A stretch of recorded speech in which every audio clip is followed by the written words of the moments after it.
అనగనగా ఒక ఊరు. ఆ ఊరిలో రామయ్య అనే ఒక రైతు ఉండేవాడు. అతనికి ఒక చిన్నారి కూతురు ఉంది. ఆమె ఒంటి రంగు బంగారంలా ఉండేది. ఆ తండ్రి ఆ కూతురుని సువర్ణ అని పిలిచేవాడు. సువర్ణకి చిన్నతనంలోనే తల్లి చనిపోయింది.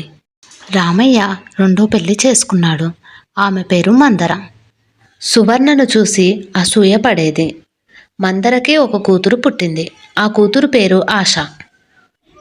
మందర ఎప్పుడూ సువర్ణను ఏదో ఒక వంక పెడుతూ తిడుతూ ఉండేది. ఇంట్లో పనులన్నీ సువర్ణే చేసేది.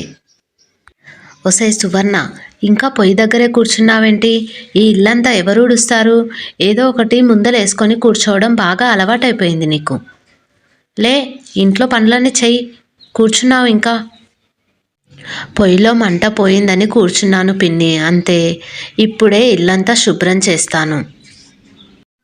అలా సువర్ణ అన్ని పనులు ఇంట్లో తనే చేసేది. అమ్మా సువర్ణ, మీ పిన్ని ఇంట్లో లేదా? అన్ని పనులు నువ్వే చేస్తున్నావు. అయినా నీ మనసు బంగారం తల్లి, చాలా మంచిదానివి. అలా ఊర్లో వాళ్ళంతా సువర్ణను మెచ్చుకుంటూ ఉండేవారు. అది మందరకు అస్సలు నచ్చేది కాదు. ఒసై, ఇంతకుముందు మన ఇంటికి పక్కింటి కనకం వచ్చింది కదవే, దానితో నా మీద ఏమని చెప్పావు?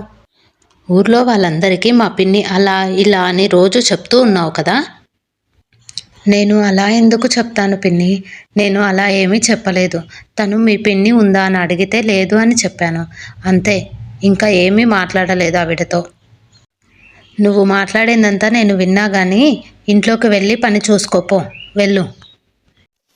సువర్ణ, మీ పిన్ని అన్ని మాటలు అంటుంటే కూడా ఎందుకు పడతావు? నాకు చెప్పు, దాని నెత్తి పలగొడతాను. అలా మాట్లాడకు చిలకమ్మ. మా పిన్ని విన్నదంటే కనీసం నీతో కూడా మాట్లాడనివ్వకుండా చేస్తుంది నన్ను. సరే కానీ మనం సరదాగా కాసేపు బయటకు వెళ్ళేసొద్దాం పద. అలా ఇద్దరూ కలిసి అడవి మార్గాన బయలుదేరతారు.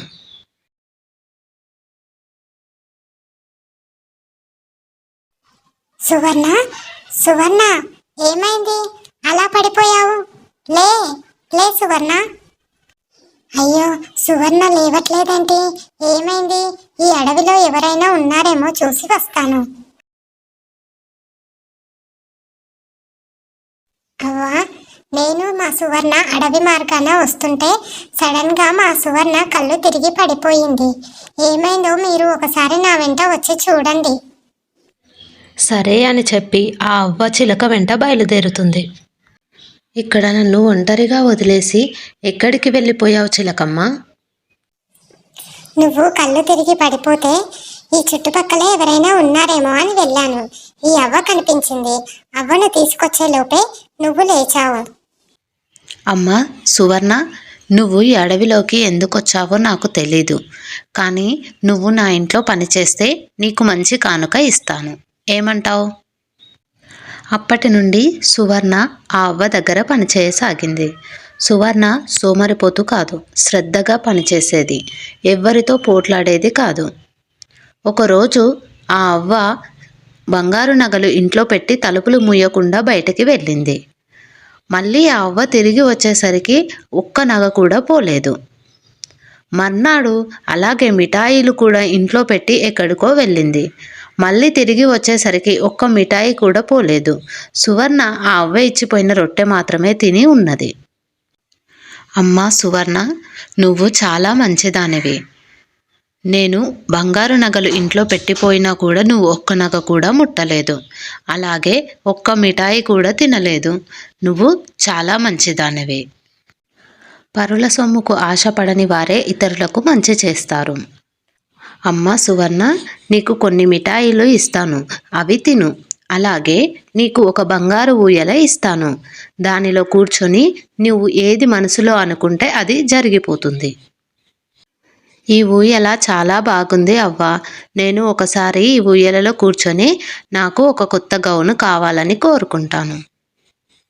అలా సువర్ణ ఊయలలో కూర్చొని కొత్త గౌను కావాలని కోరుకున్న వెంటనే కొత్త గౌను ప్రత్యక్షం అవుతుంది.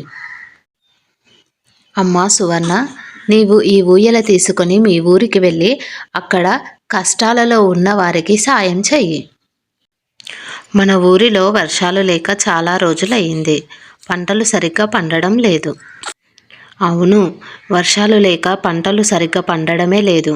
కనీసం ఇప్పటి నుంచైనా వర్షాలు పడితే పంటలు బాగా పండుతాయి. అయ్యో, ఊర్లో వర్షాలు పడడం లేదంట.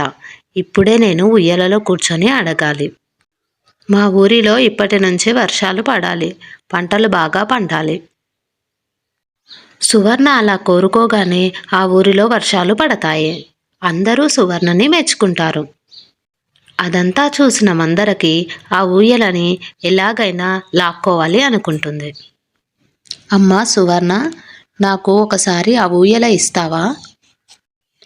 అలాగే పిన్ని, తీసుకోండి.